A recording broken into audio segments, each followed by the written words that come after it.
আমার প্রিয় ছাত্রছাত্রীরা, আজকের ভিডিওতে আমি আলোচনা করব ক্লাস 11 এবং 12 এর ফোর্থ সাবজেক্ট নিয়ে। এই ফোর্থ সাবজেক্ট একটা খুবই গুরুত্বপূর্ণ বিষয় একাদশ ও দ্বাদশ শ্রেণীর জন্য। তাই ভিডিওটা অবশ্যই শেষ পর্যন্ত দেখো, এবং তুমি যদি অন্যান্য ক্লাসের স্টুডেন্ট হয়েও থাকো, তোমার দাদা দিদি অথবা ভাই বোন অথবা বাড়ির কেউ বা তোমার পরিচিত কেউ যদি ক্লাস 11 অথবা 12-এ পড়ে, তাহলেও তোমরা ভিডিওটা দেখে তাকে ইনফরমেশনটা অবশ্যই দিতে পারো, অথবা ভিডিওটা তোমরা তাকে শেয়ার করে দিতে পারো। তাই ভিডিওটা অবশ্যই শেষ পর্যন্ত দেখো, যারা ক্লাস একাদশ বা দ্বাদশ শ্রেণীর যারা আছো। আর যারা একাদশ শ্রেণীর আছো এবছর অর্থাৎ 2025 সালে যারা মাধ্যমিক পরীক্ষায় উত্তীর্ণ হয়ে একাদশ শ্রেণীতে ভর্তি হয়েছো, তোমরা এখনো পর্যন্ত ভর্তির ফর্ম ফিল আপ করে নিজের স্কুলে জমা দিয়েছো। এরপর তোমাদের রেজিস্ট্রেশন করতে হবে। এই রেজিস্ট্রেশন সংক্রান্ত ভিডিও আমি অলরেডি আমার চ্যানেলে আপলোড করে রেখেছি। তোমরা যারা এখনো সেই ভিডিওটা দেখোনি, তোমরা ভিডিওটা দেখে নিও। এবং অবশ্যই যাদের সংস্কৃত সাবজেক্ট আছে তার উপরও একটা ভিডিও আপলোড করা আছে, তোমরা সেটাও দেখে নিও। তো আজকের যে ভিডিওটা আমি করতে চলেছি সেটা একাদশ এবং দ্বাদশ শ্রেণীর তোমার সাবজেক্ট যাই হোক না কেন, এই ভিডিওটা অবশ্যই তোমার জন্য খুবই গুরুত্বপূর্ণ। তো ফোর্থ সাবজেক্টের ভ্যালু কি, ফোর্থ সাবজেক্ট তুমি যদি নাও তোমার কতটা উপকৃত হবে, যদি না নাও কতটা ক্ষতি হতে পারে, এই বিষয়গুলো নিয়ে আজকের ভিডিওতে আমি আলোচনা করব। তো দেখো, এখানে আমি লিখে রেখেছি, এখানে আজকের বিষয় বলে লেখা আছে ক্লাস 11 এবং 12 এর ফোর্থ সাবজেক্ট। তো এই ফোর্থ সাবজেক্ট বোঝানোর জন্য, এর ভ্যালু বোঝানোর জন্য আমি এখানে দেখো একটা ছকের মধ্যে এ এবং বি দুটো স্তম্ভ করে রেখেছি। তো এটার মাধ্যমে আমি তোমাদের বোঝাবো ফোর্থ সাবজেক্টের ভ্যালু কতটা। এবার তোমরা জানো যে এর আগে পর্যন্ত, অর্থাৎ তোমরা মাধ্যমিক পরীক্ষা দিয়ে উত্তীর্ণ হয়েছো যারা একাদশ শ্রেণীতে ভর্তি হয়েছো, তো তোমাদের সামনে একটাই ওয়ে ছিল, তোমাদের সামনে একটাই রাস্তা ছিল। সবাই একই সাবজেক্ট, সেম সাবজেক্ট নিয়ে তোমরা পড়েছো এবং সবার সাবজেক্ট সংখ্যাও সমান ছিল, মানে 7টা সাবজেক্ট নিয়েই পড়েছো তোমরা সবাই। কিন্তু এখন তোমাদের সামনে, মানে তুমি সায়েন্স ব্যাকগ্রাউন্ডের হও বা কমার্স বা আর্টস, তুমি 5টা সাবজেক্ট নিয়েও পড়তে পারো, মানে মিনিমাম সব থেকে কম তোমাকে 5টা সাবজেক্ট নিয়ে পড়তেই হবে। আর ম্যাক্সিমাম সব থেকে বেশি তুমি 6টা সাবজেক্ট নিয়ে পড়তে পারো। তো বিষয় হচ্ছে যে স্যার আমি একটা সাবজেক্ট বেশি কেন পড়বো, যদি 5টা পড়লেই হয়, এবং পরীক্ষায় যদি মার্কশিট তৈরির সময় 5টা সাবজেক্টের নাম্বারই যোগ হয়, তাহলে আর একটা সাবজেক্ট 6 নাম্বার সাবজেক্টটা বেশি কেন পড়বো। তো প্রথমেই আগে বলি, দেখো আমি বলছি 5টা নিয়ে পড়তে পারো অথবা আর একটা বেশি নিয়ে পড়তে পারো, মানে 6টা সাবজেক্ট নিতে পারো। তাহলে সাবজেক্ট যেটা বেশি সাবজেক্ট, সেটার নাম হওয়ার দরকার ছিল কিন্তু 6 সাবজেক্ট, কিন্তু 6 সাবজেক্ট না বলে ফোর্থ সাবজেক্ট বলা হচ্ছে, ফোর্থ সাবজেক্ট বলা হচ্ছে। এটা কেন বলা হচ্ছে সেটা আগে ক্লিয়ার করে দিই। তো দেখো, এখানে এ এবং বি দুই বন্ধু ধরে নিচ্ছি, দুজন স্টুডেন্ট। তো এদেরকে আমি উদাহরণ হিসাবে নিয়েছি। তো এই যে বাংলা এবং ইংরেজি, দেখো দুজনেরই আছে বাংলা এবং ইংরেজি। এই যে বাংলা এবং ইংরেজি, আমি এখানে সাবজেক্টের নামগুলো সংক্ষেপে লিখেছি। বাংলা এবং ইংরেজি এগুলো কম্পালসারি, মানে আবশ্যিক, অর্থাৎ নিতেই হবে। তুমি সায়েন্সের স্টুডেন্ট হও, আর্টসের স্টুডেন্ট হও, কমার্সের স্টুডেন্ট হও, তোমাকে এই দুটো সাবজেক্ট রাখতেই হবে। তো সেই হিসাবে এই দুটো কম্পালসারি সাবজেক্ট। এরপর এই দুটো রাখার পর দেখো এর সাবজেক্ট সংখ্যা কটা, 1 2 3, তিনটে সাবজেক্ট। কিন্তু এই ক্ষেত্রে দেখো 1 2 3, মানে তিনটের পর ফার্স্ট সেকেন্ড থার্ড, এরপর যে সাবজেক্ট অ্যাড করছো সেটা ক নাম্বার হচ্ছে, ফোর্থ। সেই জন্য এখানে সাবজেক্টের নাম বলা হচ্ছে ফোর্থ সাবজেক্ট। এটাও সবার কাছে ক্লিয়ার না? আমি জানি অনেক স্টুডেন্ট, অনেক স্কুলের স্টুডেন্টরাই, তোমরা যে স্কুলেই পড়ো, যে ফোর্থ সাবজেক্ট নেবো কি নেবো না এই নিয়ে একটা দ্বন্দ্বের মধ্যে আছো। তো সেটাই ক্লিয়ার করার জন্য আজকের এই ভিডিওটা আমার বানানো। তো আগে ফোর্থ সাবজেক্ট নাম কেন সেটা বোঝো। যেটা তোমাদের বললাম এখনই, যে সাবজেক্ট 5টা অথবা 6টা, তাহলে 6 নাম্বার সাবজেক্ট যদি হয় সেই হিসাবে আমার সেটা 6 সাবজেক্ট হওয়ার কথা ছিল নামটা। কিন্তু ফোর্থ সাবজেক্ট কেন বলা হয়, এই যে বাংলা ইংরেজি কম্পালসারি, এরপর তিনটে সাবজেক্ট, তার পরিবর্তে একটা বেশি রাখতে পারে, তিনটে রেখে তারপর একটা বেশি রাখতে পারে, সেই জন্য এটাকে ফোর্থ সাবজেক্ট বলা হয়। এবার ফোর্থ সাবজেক্ট বেশি, মানে একটা সাবজেক্ট বেশি কেন পড়বে, ফোর্থ সাবজেক্টটা কেন পড়বে? আমার মত, এটা আমার পার্সোনালি মত, অবশ্যই সবার ফোর্থ সাবজেক্ট রাখা উচিত। কেন রাখবে? অনেক স্টুডেন্ট রাখেন আমি জানি, তারাও পরীক্ষায় পাস করে। তোমরা উদাহরণ দেবে যে স্যার আমার অমুক দাদা ফোর্থ সাবজেক্ট ছিল না, পাস করেছে, উচ্চ মাধ্যমিক পাস করে গেছে। তারপর অমুক দিদি, এগুলো উদাহরণ প্রচুর আসে, আমাকেও বলে। কিন্তু ফোর্থ সাবজেক্ট কেন রাখবে, রাখলে কি লাভ হবে, না রাখলে কি ক্ষতি হতে পারে, সেটা এবার বোঝাবো। দেখো দেখো এখানে আমি দুটো স্টুডেন্টকে নিয়েছি, বললাম এ আর বি। এর সাবজেক্ট গুলো দেখো 5টা সাবজেক্ট রেখেছে, ফোর্থ সাবজেক্ট রাখেনি। তো বাংলা, ইংরেজি, সংস্কৃত, জিওগ্রাফি এবং ফিলোজফি, আমি উদাহরণ হিসাবে এই সাবজেক্ট গুলো নিলাম। তোমার অন্য 5টা সাবজেক্টও থাকতে পারে। এদিকে দেখো বি যে স্টুডেন্টটা, সে বাংলা, ইংরেজি, সংস্কৃত, জিওগ্রাফি, ফিলোসফি এই সাবজেক্ট কটা রেখেছে, সেম সাবজেক্ট, পাশাপাশি একটা ফোর্থ সাবজেক্ট রেখেছে, এই হিস্ট্রি রেখেছে। ধরো আমি আবারও বলছি, সাবজেক্টগুলো যে কোনো কিছু হতে পারে, উদাহরণ হিসাবে আমি সাবজেক্টগুলো তুলে নিয়েছি এখানে। যেমন সায়েন্সের স্টুডেন্ট তোমরা যারা আছো, তাও তোমাদের তো এই সাবজেক্টগুলো সংস্কৃত, জিওগ্রাফি, ফিলোসফি এগুলো থাকছে না, তোমাদের সায়েন্সের সাবজেক্টগুলো থাকছে।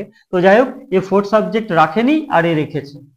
দেখো যে রাখেনি ফোর্থ সাবজেক্ট, তোমাদের এই বিষয়টা বলে দিই যে তোমাদের যখন মার্কশিট তৈরি করা হবে, রেজাল্ট শিট যখন তৈরি করা হবে, টপ 5 অর্থাৎ সব থেকে বেশি 5টা যে সাবজেক্টে তুমি নাম্বার পাবে, সেই 5টা যোগ করা হবে।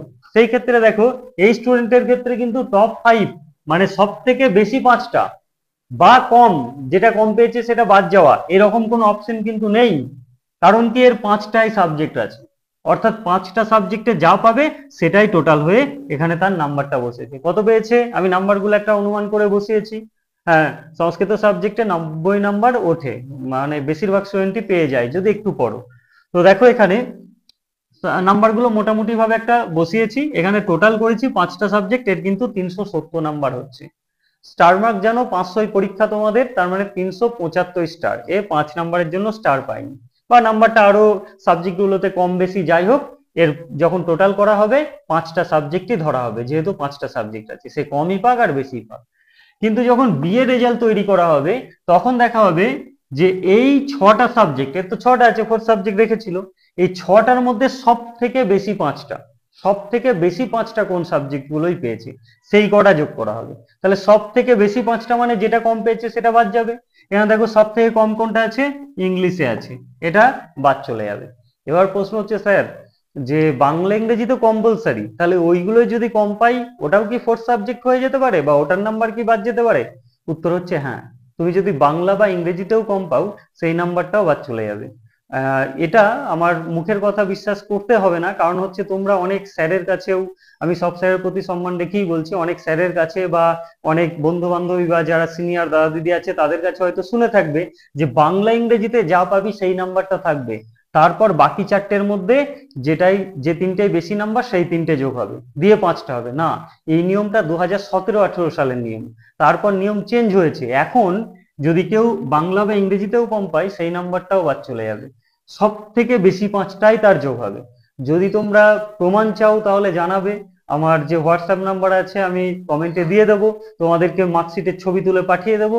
এবছর যারা দিয়েছে বা এর আগের বছর যারা দিয়েছে তাদের মার্কশিট গুলোই দেখে নেবে, যার ইংরেজির নাম্বার কম আছে তার ইংরেজির নাম্বারও বাদ গেছে। অথবা তোমার এলাকার বা তোমার পাড়ার যে দাদা দিদিরা এই বছর উচ্চ মাধ্যমিক দিয়েছিল, তো তাদের মার্কশিট গুলো হাতে নিয়ে তোমরা দেখে নেবে, যার ইংরেজিতে কম আছে এরকম কারো মার্কশিট দেখবে, যার ফোর্থ সাবজেক্ট আছে বা যার বাংলায় কম আছে, যেটাতেই কম থাক না কেন, সেই সাবজেক্টের নাম্বারটা বাদ দিয়ে টোটাল করবে, দেখবে মিলে গেছে। তাহলে এটা তোমরা ক্লিয়ার হলে যে বাংলা, ইংরেজি বা বাকি যে সাবজেক্টই হোক না কেন, 6টার মধ্যে যে 5টা বেশি পাবে, টপ 5 অর্থাৎ সব থেকে বেশি 5টা যোগ করা হবে।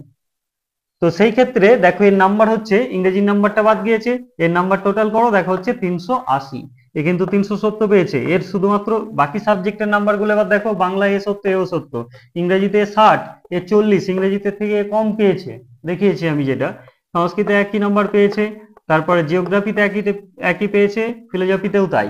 কিন্তু এর ফোর্থ সাবজেক্ট ছিল, এটা যোগ হয়েছে আর এটা যোগ হয়েছে, এর ফোর্থ সাবজেক্ট নেই, সেই জন্যই কিন্তু 10 নাম্বার বেশি পেয়েছে। এবার আর একটা গুরুত্বপূর্ণ বিষয় বলে রাখি, আমি বলেছি বাংলা ইংরেজিতে নাম্বার কম পেলেও সেটা বাদ চলে যাবে, কিন্তু কখনোই বলিনি যে ফেল করলেও হবে। বাংলা ইংরেজিতে তোমাকে 5 নাম্বার তুলতেই হবে, পাস করতেই হবে, বাংলা ইংরেজি এই দুটো সাবজেক্টে পাস করতেই হবে।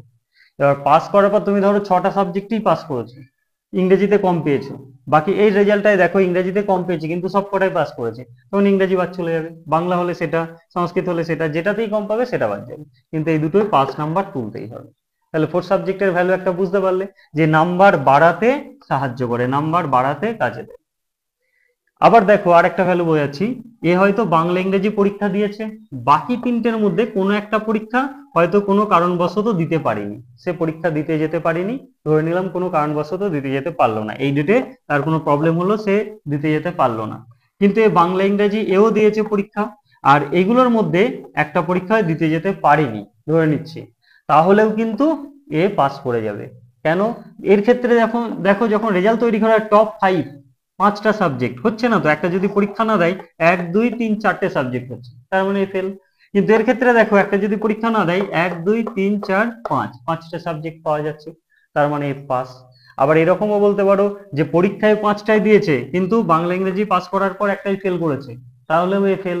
কিন্তু এ দেখা যাচ্ছে পরীক্ষা 6টা দিয়েছে, বাংলা ইংরেজিতে পাস করেছে, আর এই 4টের মধ্যে একটাই ফেল করে গেছে, তাহলেও পাস। কেমন এর তো টপ 5 হয়ে যাচ্ছে, বাংলা ইংরেজি আর এই 4টের মধ্যে 3টে।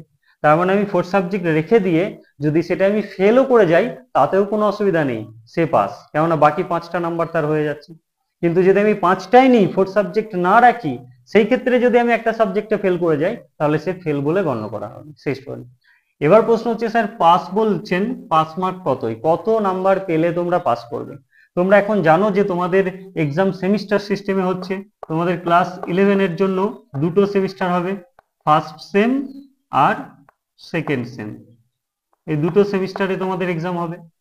ফার্স্ট সেমিস্টারে কত নাম্বার থাকবে তোমাদের? 40 নাম্বার। সেকেন্ড সেমে কত থাকবে? 40 নাম্বার।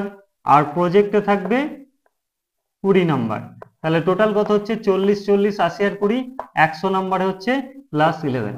ক্লাস 11 এর পরীক্ষা হচ্ছে টোটাল 100 নাম্বারে। ঠিক একই রকম ভাবে ক্লাস 12 এও তাই, থার্ড সেম আর হচ্ছে ফোর্থ সেম, এখানেও 40 40 আর প্রজেক্ট হচ্ছে 20, তাহলে টোটাল হচ্ছে 100 নাম্বারে ক্লাস 12 এর পরীক্ষা। এবার প্রশ্ন হচ্ছে প্রজেক্টটা স্যার কোন সেমিস্টারে করতে হবে? এটা তোমার স্কুলের যে সাবজেক্টের টিচার আছে তার উপর নির্ভর করছে।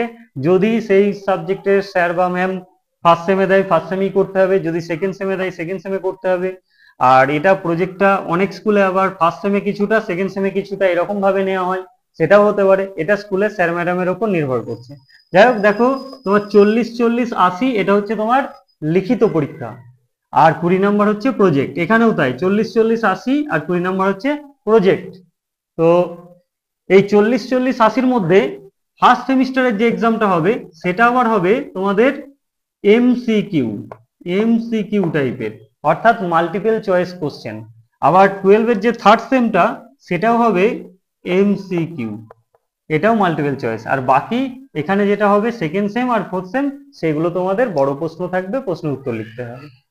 এবার 40 40 80 নাম্বারে একটা ইয়ারের পরীক্ষা হচ্ছে, আর 20 নাম্বার প্রজেক্ট। পাস কতই? 30 নাম্বারে, টোটাল 30 নাম্বারে পাস, এটা খেয়াল করবে। একটু বলি, 80 নাম্বার আমি একসঙ্গে লিখলাম যোগ 20, পাস হচ্ছে 100-র মধ্যে 30-এ পাস, 100-র মধ্যে 30-এ পাস। ধরে নিচ্ছে একটা স্টুডেন্ট প্রজেক্টে 20-র মধ্যে 18 পেয়েছে, 20-র মধ্যে 18 পেয়েছে, আর এখানে লিখিত এসে পেয়েছে ধরে নিলাম 14, তাহলে তার নাম্বার হচ্ছে 32। তাহলে এখানে আমি পাস কতই বলেছি? 100-র মধ্যে 30-এ। এই স্টুডেন্টটা পেয়েছে কত? 32, কিন্তু এ ফেল। হয়তো মনে হচ্ছে স্যার কি বকছে, বলছে পাস 30-এ অথচ 32 পেয়েছে, ফেল বলছে।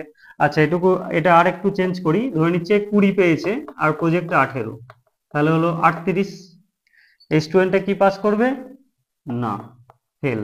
30-এ পাস কিন্তু এ 38 পেয়েও ফেল। কেন বিষয়টা হচ্ছে, এটা কেন বলছি না, তোমাকে এই যে লিখিত পরীক্ষা এর 30% পেতে হবে এবং প্রজেক্টে যে নাম্বার তার 30% পেতে হবে। তাই লিখিত পরীক্ষা কত? 80-তে, 80-র 30% মানে 3 8 24, এখানে 20-তে প্রজেক্ট 3 দুগুণে 6, এই 30 নাম্বারে হচ্ছে পাস। এরকম ভাবে এই স্টুডেন্টটা পাস করবে 30 নাম্বার পেয়ে। তাহলে এখানে 24 লিখিতই তুলতে হতো, এ পেয়েছে, প্রথমবার পাইনি, পরেরটাই পেয়েছে, পাইনি, সেই জন্য এই স্টুডেন্টটা ফেল বলেছিলাম, আর এ পাস। আশা করছি পুরো বিষয়টা তোমরা বুঝতে পেরেছো। যদি তোমাদের কোনো প্রশ্ন থাকে তাহলে অবশ্যই কমেন্ট করে জানাবে, আর ভিডিও ভালো লাগলে লাইক করবে, আর বন্ধুদের মধ্যে প্রচুর পরিমাণে শেয়ার করে দাও। তোমার বন্ধু যদি সে সায়েন্সে পড়ে, কমার্সে পড়ে বা আর্টসের যে কোনো সাবজেক্ট থাক না কেন, সবার ক্ষেত্রে এই 4 সাবজেক্টের ভ্যালু বোঝা প্রয়োজন এবং পাস মার্ক এই বিষয়গুলো জানা প্রয়োজন, যেহেতু তোমাদের সেমিস্টার সবেমাত্র শুরু হয়েছে একাদশ শ্রেণীর। তো সেই কারণে তোমরা ভিডিওগুলো একটু বেশি বেশি করে শেয়ার করবে, আর যদি ভালো লাগে লাইক করো, আর যদি কিছু জানানোর থাকে অবশ্যই কমেন্ট করতে ভুলো না। আমি তোমাদের সবার কমেন্ট পড়ি এবং সবার কমেন্টের উত্তর দেওয়ার চেষ্টা করি।